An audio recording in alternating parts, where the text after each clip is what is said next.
আমরা চেষ্টা করছি নতুন দল হিসেবে সমাজের প্রত্যেকটা শ্রেণী পেশার মানুষের কাছে পৌঁছানোর জন্য।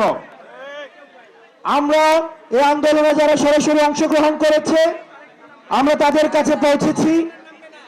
আমরা প্রত্যেকটা শ্রেণী পেশার মানুষের প্রশ্ন, তাদের জিজ্ঞাসা, তাদের চাওয়া, এই বিষয়গুলো আমরা আমলে নিচ্ছি এবং সে অনুযায়ী আমাদের রাজনৈতিক দলের ইশতেহার তৈরি হচ্ছে এবং সেই ইশতেহার আগামী ৩ আগস্ট যেই জায়গা থেকে হাসিনার পতনের জন্য এক দফা দেওয়া হয়েছিল, আগামী ৩ আগস্ট আমরা আবার শহীদ মিনারে একত্রিত হব।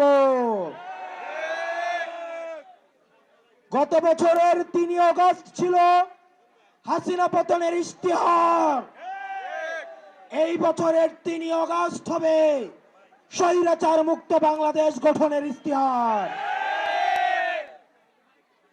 প্রিয় তরুণ প্রজন্ম, স্কুল কলেজের ড্রেস পরা আমার শিক্ষার্থীরা, পরবর্তী বাংলাদেশে আমাদের অনেক দায়িত্ব রয়েছে। আমাদের উপরে মানুষের ভরসা রয়েছে, আস্থা রয়েছে। মানুষ তখনই অভিযোগ করে যখন ওই মানুষটা থেকে প্রত্যাশা করে। মানুষ আমাদেরকে নিয়ে অভিযোগ করে কারণ মানুষ আমাদের কাছ থেকে প্রত্যাশা করে। আমাদের এই প্রত্যাশা, এই এনসিপি থেকে মানুষের প্রত্যাশা দিন দিন এই প্রত্যাশার পারদ বাড়ছে।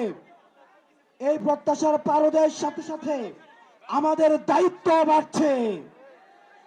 এখানে যতজন মানুষ এসছেন আপনাদের বাংলাদেশের প্রতি দায়িত্বশীল হতে হবে।